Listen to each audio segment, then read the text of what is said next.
Good evening all of you. ठीक है, चलिए अब हम लोग स्टार्ट करते हैं। आप सभी लोग को गुड इवनिंग। दिव्यांशु पांडे, आशीष रंजन, सब लोग को गुड इवनिंग। प्रीति कुमारी, सलोनी कुमारी, गुड इवनिंग। पिछले क्लास में हम लोगों ने इलेक्ट्रोकेमिकल सेल के बारे में स्टडी किया था। ठीक है, इलेक्ट्रोकेमिकल सेल के बारे में हम लोगों ने स्टडी किया था। इलेक्ट्रोकेमिकल का हम लोगों ने स्ट्रक्चर देखा था, कंस्ट्रक्शन देखा था, और उसका वर्किंग फंक्शन क्या होता है, इस कैसे होता है, और एनोड पर कैसा रिएक्शन होता है, कैथोड पर कैसा रिएक्शन होता है, ओवरऑल सेल रिएक्शन क्या होता है, सेल रिएक्शन सीज होने के बाद जो है कौन जो है पतला होता है, कौन मोटा होता है, इन सारी चीजों के बारे में डिस्कशन हम लोगों ने पिछले लेक्चर में कर लिया था। ठीक है, चलिए ध्यान दीजिए। सौरभ कुमार, अंकित कुमार, अंश दुबे, चलिए आ जाइए। आज हम लोग को देखना है सॉल्ट ब्रिज के बारे में। सॉल्ट ब्रिज के बारे में हम लोग स्टडी करेंगे। ठीक है, सॉल्ट ब्रिज के बारे में स्टडी करेंगे बउआ। सॉल्ट ब्रिज क्या होता है और सॉल्ट ब्रिज का फंक्शन क्या होता है and its function. Salt bridge and its function, इसके बारे में हम लोग स्टडी करेंगे। देखिए,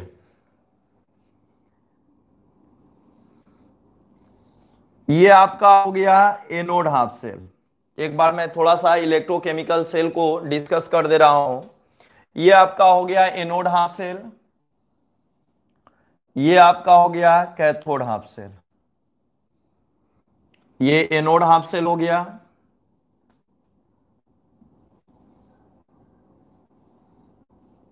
और ये कैथोड हाफ सेल हो गया।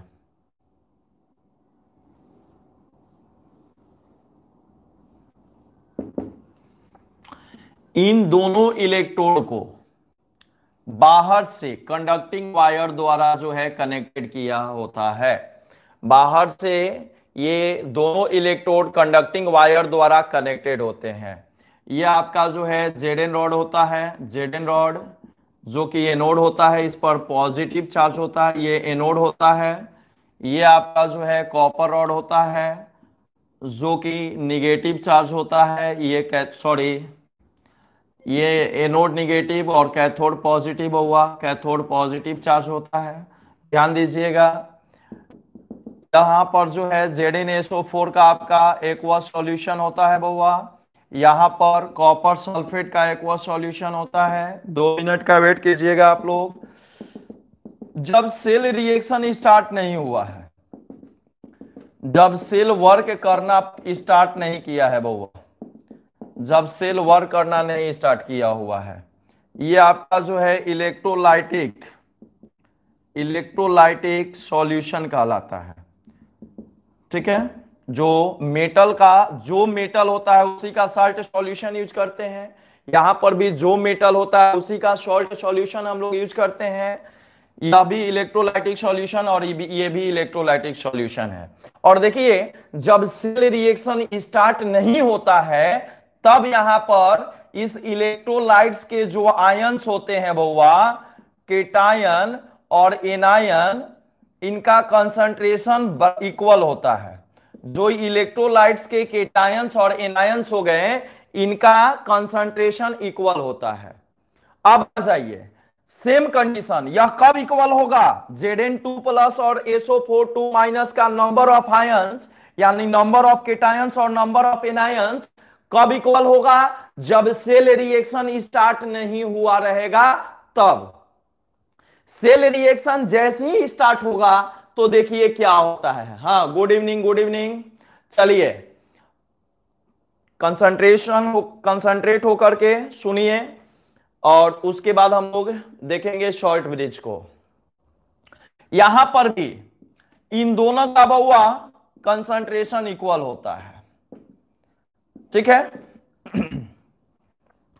जैसे ही जेडेन जो है, जेडेन क्या करेगा बुआ, तो जेडेन जो है जेडेन 2 प्लस फॉर्म करेगा 2 इलेक्ट्रॉन लॉस करके।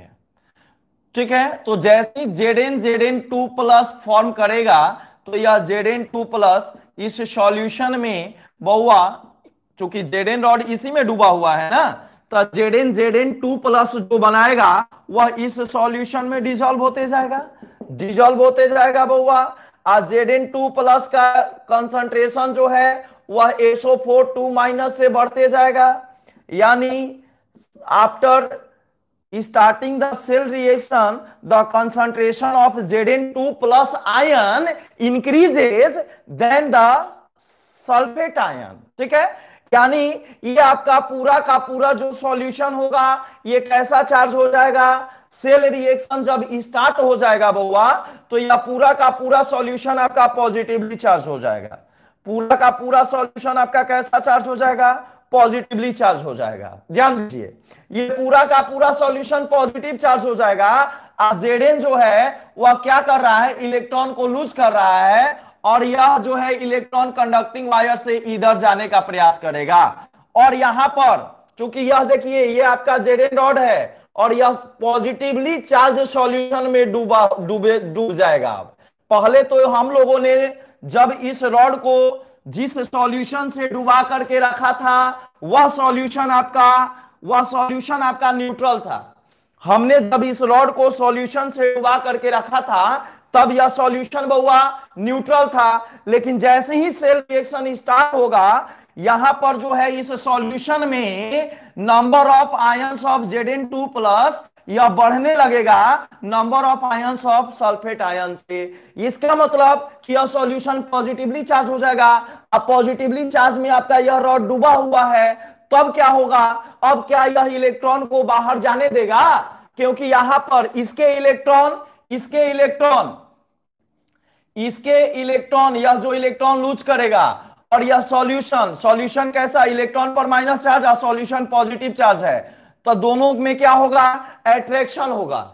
दोनों में बहुआ अट्रैक्शन होगा तो वह इलेक्ट्रॉन को जाने से रोकेगा। ठीक है, और जब बहुआ इलेक्ट्रॉन को जाने से वह रोकेगा और खुदा खास्ते अगर थोड़ा बहुत इलेक्ट्रॉन जा भी रहा है तब भी सेल वैसा वर्क नहीं करेगा जैसा उसको वर्क करना चाहिए। सेल आपका तब अच्छा वर्क करेगा जब वह दोनों इलेक्ट्रोलाइटिक सॉल्यूशन न्यूट्रल रहेगा। ठीक है, तो तब देखिए अब यह इलेक्ट्रॉन को जाने से रोकेगा बहुआ जब इलेक्ट्रॉन फ्लो नहीं करेगा, जब फ्लो ऑफ इलेक्ट्रॉन रुकने लगेगा। इसका मतलब कि सेल जो है आपका वर्क करना बंद करने लगा, और जैसे ही फ्लो ऑफ इलेक्ट्रॉन कंप्लीट रुक जाएगा सेल का वर्किंग क्लोज हो जाएगा, सेल बहुआ सीज हो जाएगा। ठीक है,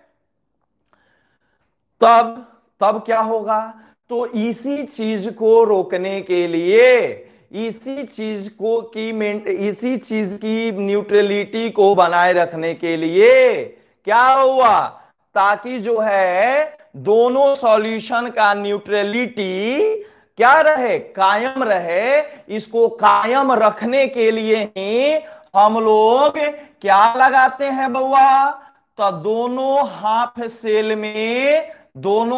सेल में हम लोग जो है इनवर्स यूट्यूब का प्रयोग करते हैं। किसका प्रयोग करते हैं, तो इनवर्स यूट्यूब का प्रयोग करते हैं बउआ, इनवर्स यूट्यूब का प्रयोग करते हैं। और इस इनवर्स यूट्यूब में जो कि ग्लास की बनी होती है, इसमें बउआ एक इनर्ट सॉल्ट का प्रयोग करते हैं, जैसे KCl हो गया, KNO3 हो गया, NaNO2 हो गया, NH4NO3 हो गया। ये सब इनर्ट सॉल्ट है, वैसे सॉल्ट जो इस सॉल्यूशन के साथ रिएक्शन न करे, उन सॉल्ट को हम लोग इनर्ट सॉल्ट कहते हैं। ठीक है, KCl, K2SO4, NH4Cl, KNO3 etc। हाँ ठीक है, तो जो इस सॉल्यूशन के साथ क्या रिएक्शन ना करे उन्हें हम लोग इनर्ट सॉल्ट बोलेंगे। और इनर्ट सॉल्ट के साथ एक फिक्सेटिंग मटेरियल एक फिक्सेटिंग मटेरियल अगर अगर का यूज करते हैं, एक फिक्सेटिंग मटेरियल अगर अगर का यूज करते हैं, ठीक है ना। ये याद रहेगा आप लोग को, अगर अगर, अरे अगर हम अगर याद रहेगा ना जी, तो उसी प्रकार याद रखिएगा अगर अगर। और इन दोनों का इसमें से कोई एगो लेंगे, ये नहीं कि चारों के चारों जितना नाम लिख दिए सब सब नहीं बहुआ, इसमें से कोई एगो ले लेंगे। और भी ऐसा होता है, ठीक है। तो इसमें से कोई एगो ले लेंगे। जैसे हम लोग जब लिखेंगे तो क्या लिखेंगे, केसीएल। तो केसीएल और अगर अगर को मिक्स करके एक जेली पेस्ट बना लेते हैं, जेली पेस्ट बना लेते हैं, ठीक है ना।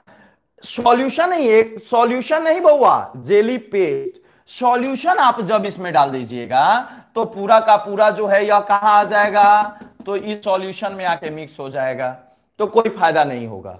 सॉल्यूशन नहीं, डाइल्यूट नहीं बहुआ, वो जेली फॉर्म में पेस्ट, पेस्ट जो आप यूज करते हैं ना, पेस्ट, पेस्ट के फॉर्म में यहां पर इसको हम लोग भर देते हैं, ठीक है। ग्लास, ग्लास के यूट्यूब में इस यूट्यूब को इन्वर्स करके यहां पर रखा जाता है और उसमें जो है जेली पेस्ट बना करके यहां पर हम लोग फिलअप कर देते हैं, ठीक है। आ जाइए, ध्यान दीजिएगा बउआ। अब हम लोग इसको लिखेंगे, आप लोग समझ गए। तो इसी न्यूट्रलिटी को, यानी यह पॉजिटिव चार्ज ना बने, यह निगेटिव चार्ज ना बने, इसी न्यूट्रलिटी को मेंटेन करने का काम सॉल्ट ब्रिज करता है। Salt bridge maintains the electrical neutrality of electrolytic solution in both half shell, ठीक है। Salt bridge maintains electrical neutrality of both electrolytes present in respective half shell, ठीक है। आ जाइए, ध्यान दीजिए आप इसको, इसका फिगर हम लोगों ने पिछले क्लास में बना लिया था, आज आप लोग समझ गए। अब ध्यान दीजिए शॉर्ट ब्रिज क्या होता है बउआ। बिहार बोर्ड के लिए ये बोर्ड मॉडल है जी, ध्यान दीजिएगा। बिहार बोर्ड हो या सीबीएसई, दोनों के लिए ये बोर्ड मॉडल है, गौर कीजिए। अब हम लोग शॉर्ट ब्रिज को कैसे लिखेंगे, ठीक है। तो short bridge is a universe, short bridge A inverse, universe नहीं हुआ, inverse glass YouTube in which inert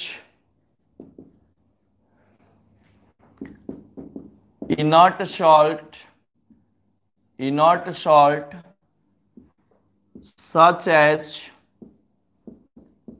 KCl, KNO3, NaNO2,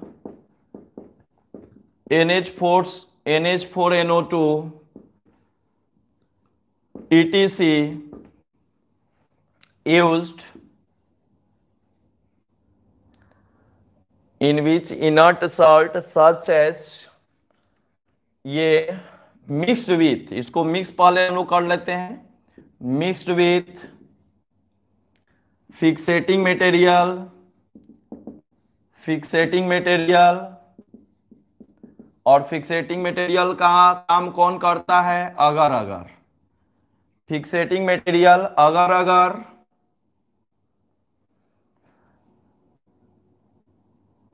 अगर, तो अब हम लोगों ने क्या कर लिया बउआ, जिसमें इनर्ट सॉल्ट जिसको हम लोगों ने मिक्स कर दिया किसके साथ, फिक्सेटिंग मटेरियल अगर, ठीक है।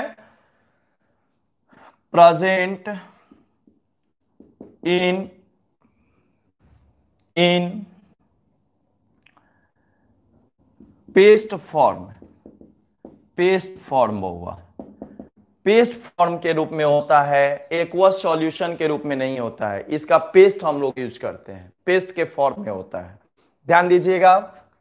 प्रेजेंट इन पेस्ट फॉर्म, कोई प्रॉब्लम। ये सॉल्ट, इसमें से कोई भी आप ले सकते हैं। अब यही होता है, तो salt bridge inverse glass tube होती है, यूट्यूब को जब उल्टा करके हम लोग रख देते हैं तो उसी को इन्वर्स यूट्यूब बोलते हैं। यू के आकार का एक बउआ, यू के शेप का यह ट्यूब होता है, यानी नली होती है, ग्लास की बनी ये नली होती है, ठीक है, जिसमें कि सॉल्ट को अगार अगार के साथ मिक्स करके उसका पेस्ट बना करके पेस्ट के स्टेट में, पेस्ट की अवस्था में और इस यूट्यूब में भर करके रख दिया जाता है, ठीक है। अब आ जाइए, इसका वर्क क्या है बउआ। तो सबसे पहले इसका वर्क हम लोग देख लेंगे जी। वर्क क्या होता है, तो सॉल्ट ब्रिज मेंटेन्स द, या इसका पहला काम क्या है, इट, पहला काम इसका सबसे पहले, जैसे बाहर से इलेक्ट्रोड को जोड़ने का काम आपका कंडक्टिंग वायर करता है, बाहर से इलेक्ट्रोड को जोड़ने का काम आपका कंडक्टिंग वायर करता है, और इंटरनल सर्किट को, दोनों हाफ सेल को जोड़ने का काम कौन करता है, तो सॉल्ट ब्रिज करता है, सॉल्ट ब्रिज, ठीक है। तो completes it completes internal circuit, internal circuit of both half cell, it complete internal circuit of both half cell. पहला यह हो गया बउआ इसका वर्किंग। अगला number, second number, it maintains, it maintains electrical neutrality, it maintains electrical neutrality by supplying opposite, opposite charge ion, opposite charge ion to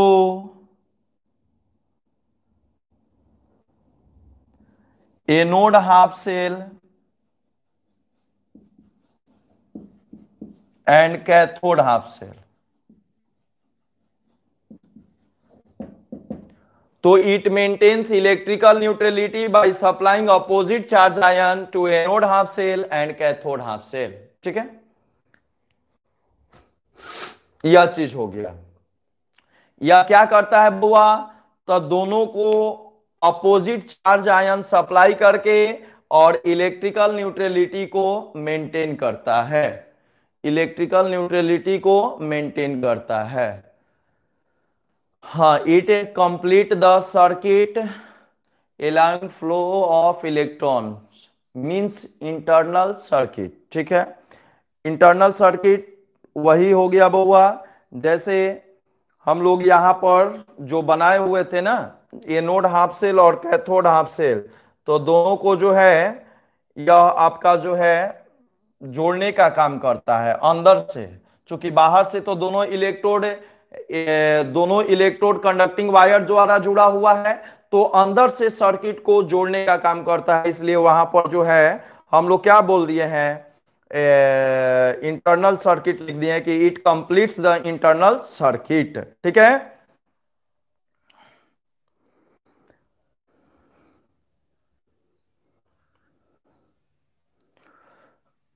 चलिए ठीक है, चलिए बउआ अगला नंबर देखिए। नेक्स्ट अगला पॉइंट क्या हो जाएगा हम लोग का जी, तो it also reduces the, it also reduces the junction junction, junction junction potential barrier, ठीक है। It also reduces the junction junction potential barrier, ठीक है। तो यह जो है इसका फंक्शन है, ये जो है इसका वर्क है, ठीक है। ये था आपका सॉल्ट ब्रिज, इंपॉर्टेंट है, इसको याद रखिएगा, वर्किंग फंक्शन इसका। अब हम लोग जो है देखेंगे बउआ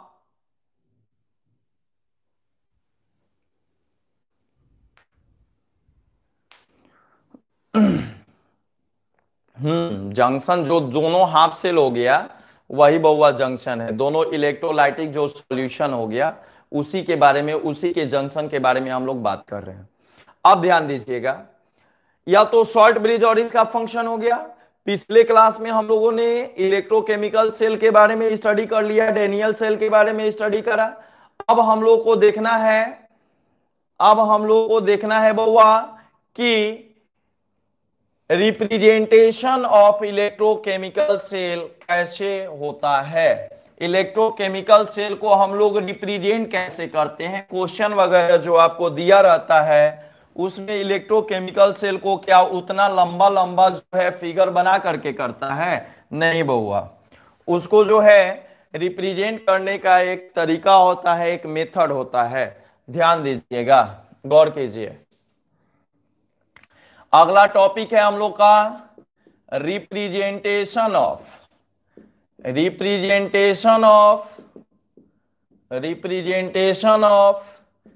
electrochemical cell. Representation of electrochemical cell, electrochemical cell को हम लोग रिप्रेजेंट कैसे करते हैं, डिनोट कैसे करते हैं? क्या बार बार जो है क्वेश्चन आपको देगा तो उतना लंबा लंबा फिगर बना करके देगा? नहीं, उसको रिप्रेजेंट करने का तरीका होता है। प्रभाकर रॉयल, ठीक है, क्या कुछ पूछ रहे हैं आप?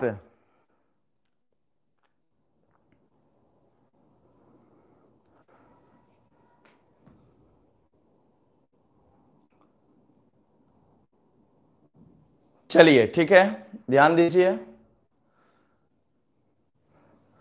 हाँ, representation of electrochemical cell, electrochemical cell को रिप्रेजेंट कैसे करते हैं, ध्यान दीजिएगा। लेफ्ट साइड में क्या होता है? एनोड, और राइट साइड में कैथोड। लेफ्ट साइड एनोड और राइट साइड कैथोड, वही कॉन्सेप्ट यहां पर भी होगा। देखिए यहां पर जो है सबसे पहले एनोड मेटल को हम लोग लिखते हैं, एनोड मेटल को लिख देते हैं बउआ, तब एक सिंगल लाइन जो है ड्रॉ कर देंगे। अब एनोड मेटल के बाद जो है सिंगल लाइन के बाद हम लोग यहां पर एनोड आयन को लिखते हैं। जो एनोड मेटल होगा वह जिस आयन में चेंज होगा उस आयन को हम लोग यहां पर लिख देंगे एनोड आयन। और एनोड आयन का यहां पर कंसंट्रेशन लिख देते हैं बउआ। यहां पर हम लोग क्या लिख देंगे? कंसंट्रेशन। जैसे मान लेते हैं कि इसका कंसंट्रेशन क्या हो गया? C1, यहां पर उसका कंसंट्रेशन लिख देते हैं बउआ। कंसंट्रेशन होता है, और कंसंट्रेशन किस यूनिट में होता है? तो मोलर में होता है, मोलारिटी में होता है। तो एनोड मेटल लिख देंगे और उसके बाद single line anode ion, bracket में उसका कंसंट्रेशन। कोई प्रॉब्लम? अब आ जाइए, उसके बाद बउआ डबल लाइन दे देंगे और तब क्या लिखेंगे? तो सबसे पहले इस बार हम लोग लिखेंगे कैथोड आयन पहले, कैथोड आयन पहले, तब बउआ कैथोड मेटल, तब हम लोग लिखेंगे कैथोड मेटल, और कैथोड आयन के ब्रैकेट में उसका कंसंट्रेशन C2, ठीक है, ब्रैकेट में उसका कंसंट्रेशन C2 लिख देंगे।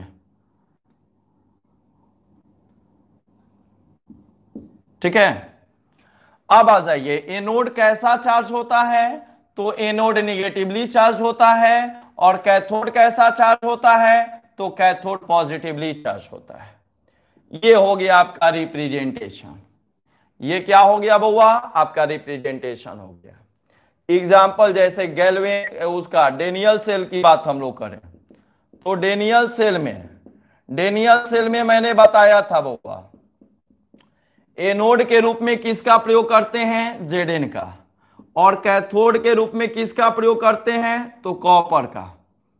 एनोड के रूप में Zn और कैथोड के रूप में कॉपर का यूज करते हैं। अब आ जाइए, एनोड मेटल के जगह पर हम लोग क्या लिख देंगे? Zn, single line. Anode ion के जगह पर क्या लिखेंगे बउआ? तो Zn 2+ में कन्वर्ट कर होता है। Zn converts in Zn2+ by losing of 2 electron.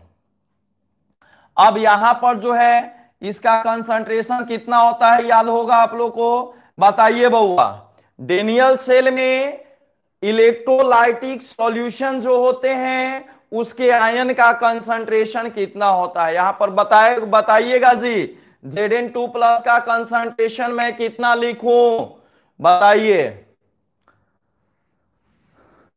Reply कीजिए।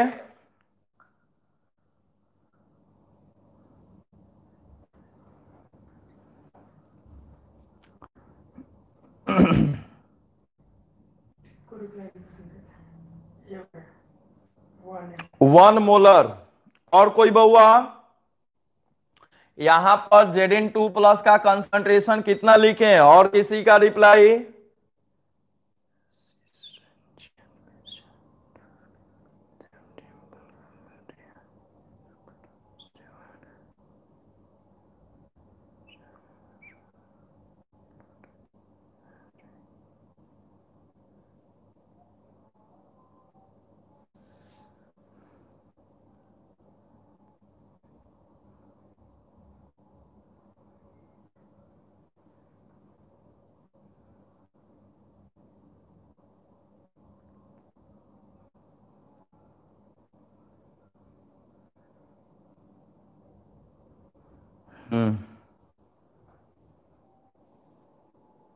संजीव कुमार, वन मोलर नहीं, कैपिटल एम, ठीक है, वन मोलर होगा।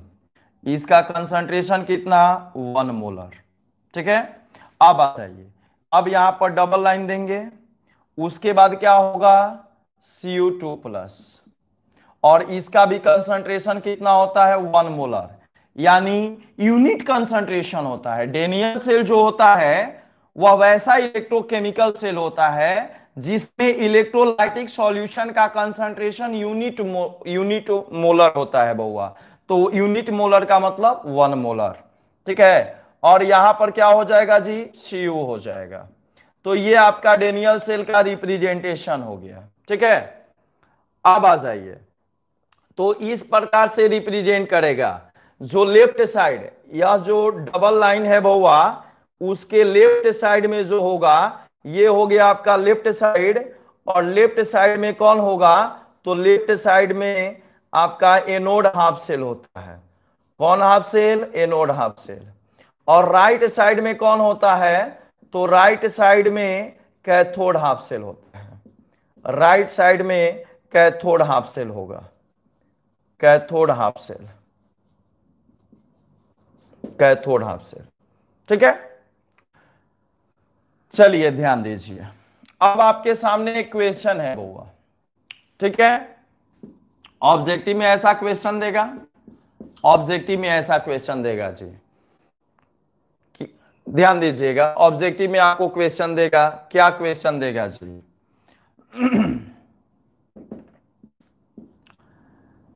Find EMF of cell, EMF of cell at standard condition, find EMF of cell at standard condition, at standard condition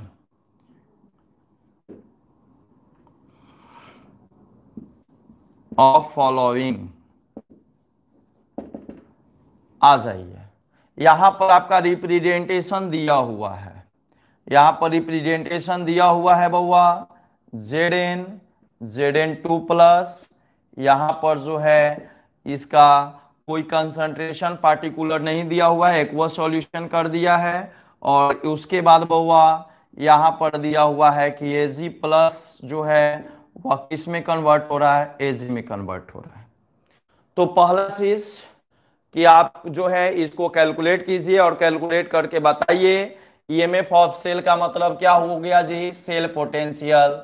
E cell, आई standard condition है, standard condition का मतलब E naught, E naught cell का value आपको find out करना है। चूंकि E cell जो निकालना होता है वो नस्ट इक्वेशन में हम लोग सीखेंगे। तो यहां पर आप ई नॉट सेल का वैल्यू जो है फाइंड आउट कीजिए कितना होगा। जल्दी बताइए बउआ आंसर कितना लिखे हम इसका।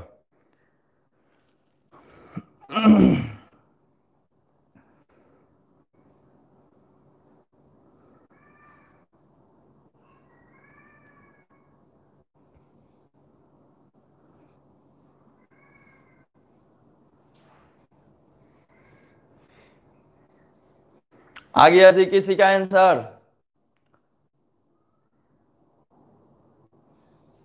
हम लोग का डाटा पर नहीं चल रहा है ना, लेकिन तब भी एक्शन जो है स्लो जा रहा है। सर मेरा नेट बहुत स्लो चल रहा है। और कोई बहुआ और किसी का आंसर?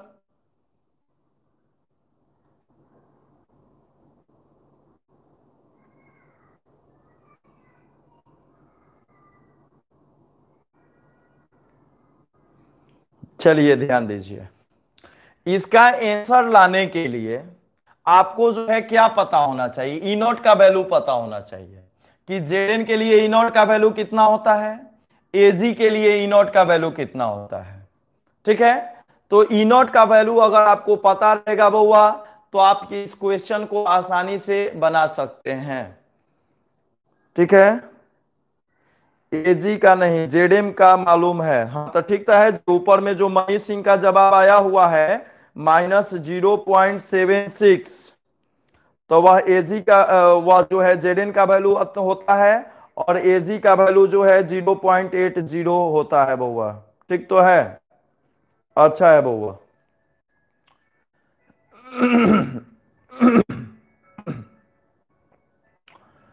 इसका जो है कितना होगा, एजी का 0.80 वोल्ट हो जाएगा और जेडएन का कितना होगा बउआ, -0.76 वोल्ट हो जाएगा।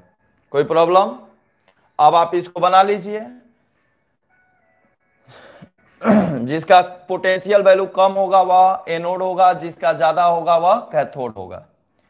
तो जेडएन का E naught cell of ZN, E naught of ZN कितना हो जाएगा, तो -0.76 वोल्ट और ई नॉट ऑफ एजी हो जाएगा बउआ 0.80 वोल्ट। ई नॉट सेल निकाल लीजिए। ई नॉट सेल का फॉर्मूला आपको पता है, ई नॉट ऑफ क्या जी, cathode minus E naught of anode. Cathode में से एनोड के रिडक्शन पोटेंशियल को माइनस कर देंगे। कैथोड के ई नॉट का वैल्यू, कैथोड के ई नॉट का वैल्यू कितना होता है, तो कैथोड के ई नॉट का वैल्यू होता है 0.80 माइनस एनोड के ई नॉट का वैल्यू कितना होगा, तो -0.76 वोल्ट। ठीक है, इसको सम अप कर देना है, जितना आएगा उतना वोल्ट, माइनस माइनस प्लस हो जाएगा, दोनों को ऐड कर देना है। ठीक है, तो ऐसा ही ऑब्जेक्टिव में सिंपल सिंपल क्वेश्चन पूछता रहता है, आपको जो है पोटेंशियल वैल्यू जो है याद रखना होगा। ठीक है, पोटेंशियल वैल्यू इसका मतलब कि आप लोग नहीं याद रखे हैं बउआ। अब मैं आप लोग को दूसरा क्वेश्चन दे रहा हूं, ये जो है आप लोग बना चुके होंगे। दूसरा क्वेश्चन देखिए तो बउआ, दूसरा क्वेश्चन जैसे दे देगा,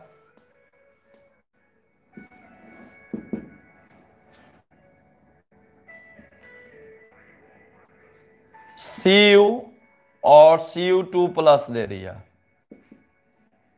और उसके बाद बउआ Cd2+ दे दिया। ध्यान दीजिएगा यहां पर, इसको कर दीजिए आप Zn और Zn2+, 1 मोलर इसका कंसंट्रेशन दे दिया। उसके बाद Cu यहां पर आप कर दीजिए Cd2+, इसका कंसंट्रेशन 1 मोलर और Cd। तो ए का तो पता है, अगर Cd का आपको पता है तो उसको आप कैलकुलेट कर सकते हैं, ऐसा दे देगा। और क्वेश्चन में इस बार आप आसानी से बना सकते हैं बउआ, क्योंकि इस बार जो है पुटिंग द वैल्यू और फाइंड द रिजल्ट है बउआ। ध्यान दीजिएगा, इस बार जो है आपका ई नॉट सेल का वैल्यू जो है दिया हुआ है। ई नॉट सेल गिवन, यहां पर गिवन कंडीशन क्या है बउआ, तो गिवन कंडीशन है E naught cell. E naught cell का वैल्यू दिया हुआ है +0.36 वोल्ट। ई नॉट सेल का वैल्यू दिया हुआ है +0.36 वोल्ट। कोई दिक्कत? अब ध्यान दीजिएगा, और आपको निकालना क्या है जी, ई नॉट ऑफ Cd2+ निकालना है। E naught of Cd2+ Cd, ये आपको कैलकुलेट करना है, तो आप निकाल सकते हैं। Zn का पता है ही आपको, E naught of Zn, E naught of Zn कितना देगा बउआ, इसका वैल्यू होता है -0.76 वोल्ट और फॉर्मूला आप जानते हैं, यहां पर Zn हो जाएगा एनोड, Zn एनोड हो जाएगा, और Cd क्या हो जाएगा, कैथोड हो जाएगा, Cd कैथोड हो जाएगा। तो अब फॉर्मूला आपको पता है जी, ई नॉट सेल बराबर हो जाएगा E naught cathode minus E naught anode. और कैथोड का ई नॉट सेल का वैल्यू आपके पास कितना है, 0.36 है। और ई नॉट कैथोड आपको नहीं पता है, ई नॉट सी नहीं पता है, और ई नॉट ए पता है कितना, -0.76 वोल्ट।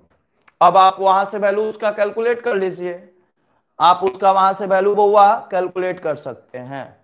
ठीक है, थोड़ा सा नीचे हो रहा है, ध्यान दीजिएगा यहां पर, नीचे वाले को यहां पर लिख दे रहे हैं बहुआ। ई नॉट सेल बराबर क्या हो जाएगा, E naught cathode minus E naught anode. E naught cell का वैल्यू कितना है, 0.36, और ई नॉट कैथोड कितना है बहुआ, तो ई नॉट कैथोड है आपका, कैलकुलेट करना है, और ई नॉट एनोड कितना है, तो -0.76 वोल्ट। यहां से आप ई नॉट कैथोड निकाल सकते हो 0.36, और ये आपका माइनस माइनस प्लस हो जाएगा, इधर जाएगा तो -0.76, यानी 0.40 वोल्ट आ जाएगा, 0.40 वोल्ट माइनस में। तो क्या सही आया है ना जी, जो लोग याद किए होंगे ये आंसर सही है, बिल्कुल सही आंसर आया हुआ है। ठीक है ना, आंसर बिल्कुल सही है बउआ, कोई दिक्कत। अब हम लोग देखेंगे बउआ, नेक्स्ट है हम लोग का नस्ट इक्वेशन। इसके बाद हम लोग देखेंगे नस्ट इक्वेशन। नस्ट इक्वेशन क्या होता है, ध्यान दीजिए आप लोग।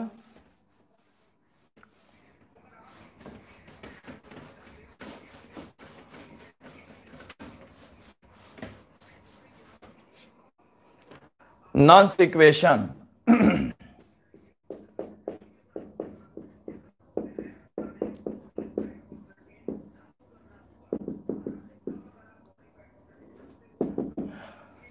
नस्ट इक्वेशन क्या होता है, हाँ -0.40 वोल्ट, मनीष सिंह ठीक है आपका। नस्ट इक्वेशन, नस्ट इक्वेशन में हम लोग क्या स्टडी करेंगे, देखिए अभी तक हम लोग जो निकालते थे वो किसका वैल्यू निकालते थे, ई नॉट सेल का वैल्यू निकालते थे, ई नॉट सेल का वैल्यू निकालते थे। यह ई नॉट सेल का वैल्यू निकालने के लिए आपको जो है ई नॉट पता होता था इलेक्ट्रोड का, ई नॉट ऑफ इलेक्ट्रोड पता होना चाहिए, तभी निकाल सकते हैं। यानी इलेक्ट्रोड का जो एसआरपी होता है वह एसआरपी आपको पता होना चाहिए, तभी आप ई नॉट सेल निकाल सकते हैं। ई नॉट सेल का मतलब कि हमेशा जो पोटेंशियल वैल्यू होगा वह कितना केल्विन पर निकलेगा, 298 केल्विन पर निकलेगा। जो पोटेंशियल वैल्यू होगा सेल का वह हमेशा 298 केल्विन पर निकलेगा। और इलेक्ट्रोलाइट का जो कंसंट्रेशन होना चाहिए बउआ, इलेक्ट्रोलाइट का जो कंसंट्रेशन होना चाहिए वह आपका 1 मोलर होना चाहिए। कितना होना चाहिए, 1 मोलर होना चाहिए। तो यह दो कंडीशन रहेगा तभी हम लोग इनर्ट सेल निकाल पाते थे। अगर बहुआ 298 केल्विन से टेम्परेचर कम कर देगा या ज्यादा कर देगा तो क्या उसका एसआरपी का कोई जो है लिस्ट है क्या, और कितना लिस्ट होगा, टेम्परेचर आप ही चेंज कर देगा, कंसंट्रेशन उसका जितना मन होगा उतना चेंज कर देगा। तो यही बात जो है सबसे पहले नस्ट महोदय के माइंड में आया कि क्या टेम्परेचर और कंसंट्रेशन को चेंज करने पर हम लोग उस सेल का सेल पोटेंशियल नहीं कैलकुलेट कर सकते हैं। यही बात जो है नस्ट के माइंड में आ गया और उन्होंने इस पर रिसर्च करना स्टार्ट किया और बहुत सारे एक्सपेरिमेंट से उन्होंने एक इक्वेशन ड्राइव किया, जिस इक्वेशन को हम लोग नस्ट इक्वेशन कहते हैं, जिस इक्वेशन को हम लोग नस्ट इक्वेशन कहते हैं। ओके,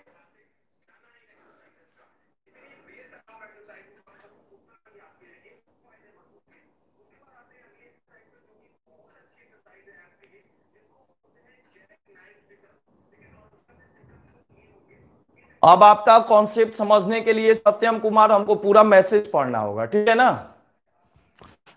आपको जो भी प्रॉब्लम होगा व्हाट्सएप से पूछ लीजिएगा। मैंने आपका मैसेज देखा नहीं, अभी सबसे नीचे वाला मैसेज देखा। तो जो आपको प्रॉब्लम होगी आप क्लास के बाद जो है मैं व्हाट्सएप कर देना, मैं उसको बता दूंगा, व्हाट्सएप कर देना। ध्यान दीजिए, क्योंकि मैं पढ़ा नहीं था, अभी पढ़ा है। देखिए तो नस्ट इक्वेशन क्या है। तो नस्ट महोदय ने क्या किया, नस्ट महोदय ने सेल के इलेक्ट्रोलाइटिक कंसंट्रेशन को, सेल में जो इलेक्ट्रोलाइटिक सॉल्यूशन यूज होता है उस सॉल्यूशन के कंसंट्रेशन को चेंज करके, ठीक है ना, और सेल के ईएमएफ के बीच रिलेशन निकाला। ठीक है,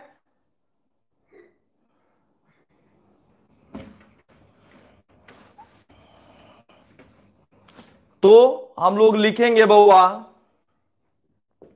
this equation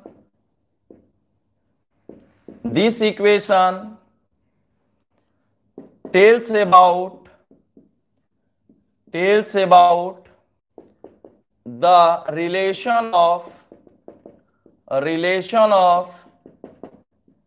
EMF of cell. This equation tells about the relation of EMF of cell on changing the concentration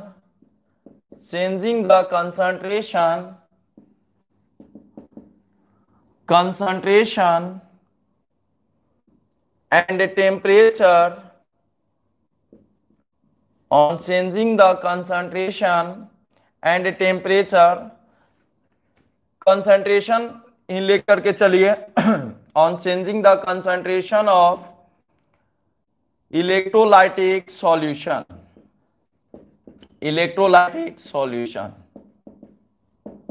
ठीक है। तो इलेक्ट्रोलाइटिक सॉल्यूशन के कंसंट्रेशन को चेंज करने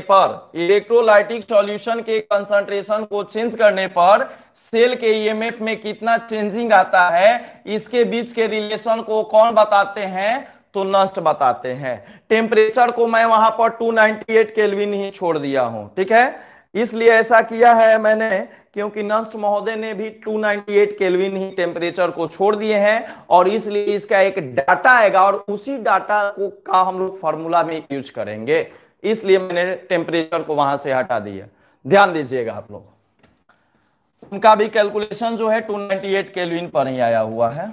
अब गौर कीजिए, 298 केल्विन का एक डाटा आ जाता है, एक वैल्यू आ जाता है 0.051, इसी वैल्यू को हम लोग यूज करेंगे। तो this equation tells about the relation of EMF of cell, this equation tells about the relation of, यहां पर एक चीज जोड़ सकते हैं, the relation of variation of EMF of cell, the relation of variation of EMF of cell on changing the concentration of electrolytic solution, यानी electrolytic solution के concentration को चेंज करने पर सेल के ईएमएफ में किस प्रकार का वेरिएशन होता है, इसके बीच का जो रिलेशनशिप है, उस रिलेशनशिप को जो इक्वेशन बताता है वह इक्वेशन नस्ट इक्वेशन कहलाता है। ठीक है, क्लियर है। अब आ जाइए, अब हम लोग देखेंगे बउआ, आप लोग एक फार्मूला पढ़े होंगे थर्मोडायनेमिक्स में एक फार्मूला पढ़े हैं बउआ, याद आ रहा होगा आप लोग को, गिब्स फ्री एनर्जी चेंज वाला, delta G equals to delta G naught plus RT L N QT, delta G equals to delta G naught plus RT L N QT, ठीक है ना।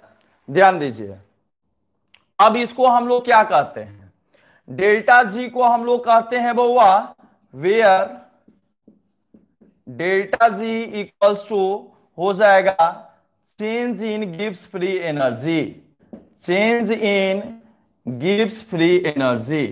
डेल्टा जी को हम लोग बोलेंगे change in Gibbs free energy. Delta G naught को हम लोग क्या बोलेंगे बउआ, डेल्टा जी नॉट को हम लोग बोलेंगे स्टैंडर्ड, चूंकि स्टैंडर्ड कंडीशन हो गया ना, तो 298 केल्विन पर standard Gibbs free energy change, standard Gibbs free energy change. ठीक है, आर इक्वल टू क्या हो जाएगा, आर इक्वल टू हो जाएगा molar gas constant, molar gas constant.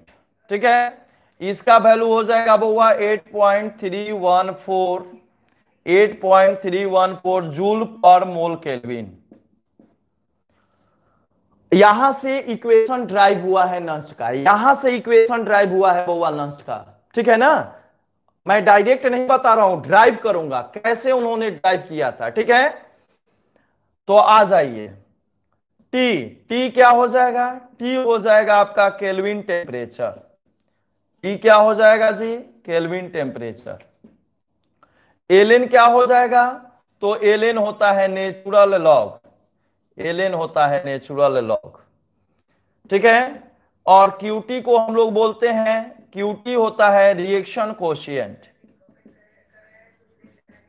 Reaction quotient, QT हो जाएगा रिएक्शन कोशिएंट। और यह क्या होता है बउआ, यह होता है ratio of concentration of product, ratio of concentration of product upon ratio of concentration of reactant. दिखाई दे रहा है नीचे, नहीं दिखाई दे रहा, चलिए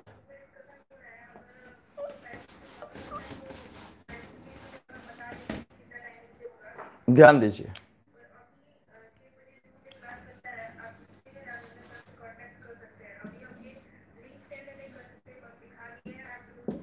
क्यूटी इक्वल्स टू, इसको बोलते हैं रिएक्शन कोशिएंट, रिएक्शन कोशिएंट बोलते हैं। और यह क्या होता है, यह ratio of concentration of product upon ratio of concentration of reactant, यह होता है बुआ। ठीक है, ये जो है कंसंट्रेशन ऑफ प्रोडक्ट है, इसको आप पढ़ोगे कंसंट्रेशन ऑफ प्रोडक्ट। यह क्या होगा बउआ, यह हो जाएगा आपका concentration of reactant, reactant ion. ठीक है ना, ये प्रोडक्ट आयन हो जाएगा। यह QT equals to reaction quotient हो गया। और रिएक्शन कोशिएंट क्या होता है, तो कंसंट्रेशन ऑफ प्रोडक्ट आयन और कंसंट्रेशन ऑफ रिएक्टेंट आयन का रेशियो होता है। ठीक है, एलएन इज लॉग 10 नहीं, एलएन इज लॉग 10 नहीं, ध्यान दीजिएगा, एलएन का मामला फंस रहा है, एलएन का मामला फंस रहा है बुआ, ध्यान दीजिए।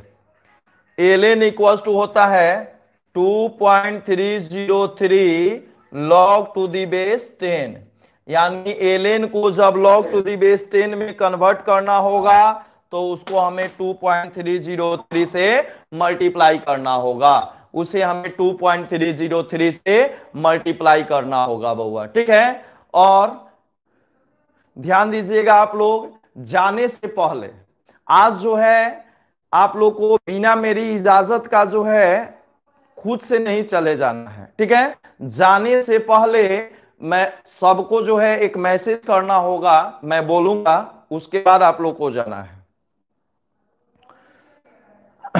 ध्यान दीजिएगा, और उम्मीद है कि 1-2 वीक में जो है, क्योंकि देखिए कोई भी क्लास डेवलपमेंट किसी स्टूडेंट के अंदर तब होगा जब वो कंटिन्यू क्लास करेगा, और जब वो कंटिन्यू क्लास नहीं करेगा तो बउआ फिर उसके अंदर कोई डेवलपमेंट नहीं होगा। ठीक है ना, तो कंटिन्यू क्लास होना चाहिए। आप एक लेक्चर छोड़ देते हैं, फिर उसके बाद आते हैं, फिर छोड़ देते हैं, फिर जब मन करता है तो आ गए देख लिए। ठीक है, तो उससे जो है डिस्टरबेंस होता है, आपका जो है सबसे ज्यादा डिस्टरबेंस होगा। तो उसी के लिए हम लोग जो है, चूंकि ऐप आ चुका है, ऐप क्लियर है, अभी थोड़ा सा उसका ट्रायल चल रहा था, 15 दिन का जो है ट्रायल था, तो 20-25 मोबाइल वगैरह को या स्टूडेंट को उस पर जो है लोड दिया जा रहा था, कितना लोड वो बर्दाश्त कर रहा है, इसी चीज के लिए ऐप बनाया गया था। ठीक है ना, जो यूट्यूब से हाउस पहुंच होते रहता है, और आप लोग जो है ध्यान दीजिएगा, गौर कीजिएगा। एलेन एलेन को जब लॉग टू दी बेस 10 में कन्वर्ट करना होगा तो उसको 2.303 से मल्टीप्लाई करना होगा। एलेन को नेचुरल लॉग कहा जाता है, तो एलेन इक्वल टू इतना लॉग टू द बेस 10 होता है। और आपके पास जो लॉग का टेबल होता है उसमें बेस कितना दिया रहता है, वो सारा का सारा जो टेबल होता है बउआ आपके बुक में, चाहे वो एनसीईआरटी बुक हो या दूसरा कोई भी बुक हो, उसमें जो लॉग का टेबल रहता है वह लॉग का टेबल जो है लॉग टू द बेस 10 में होता है। ठीक है, लॉग टू द बेस 10 में। इसलिए कभी भी एलेन आएगा, एलेन का मतलब क्या होता है, एलेन का मतलब होता है L N equals to log to the base E. और यही जो है log to the base E जो है 2.303 लॉग टू द बेस 10 होता है। यही जो है 2.303 लॉग टू द बेस 10 होता है। तो एलेन का मतलब होता है लॉग ई। तो मैथ में तो कोई दिक्कत नहीं होता है, आप लॉग ई से भी काम चला लेते हैं, ठीक है। लेकिन केमिस्ट्री में आपको जो है डाटा रखना होता है, केमिस्ट्री में आपको वैल्यू पुट करना होता है, इसलिए एलएन को लॉग टू द बेस 10 में हमें कन्वर्ट करना जरूरी होता है। ठीक है, इसलिए एलएन को हमें किस में कन्वर्ट करना जरूरी होता है, लॉग टू द बेस 10 में कन्वर्ट करना जरूरी होता है बउआ। कोई दिक्कत? चलिए ठीक है। सत्यम कुमार, विशाल कुमार,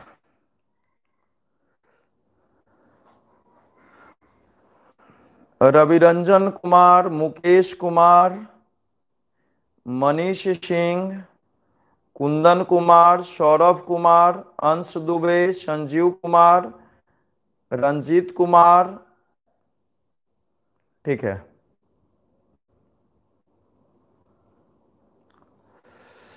ओके।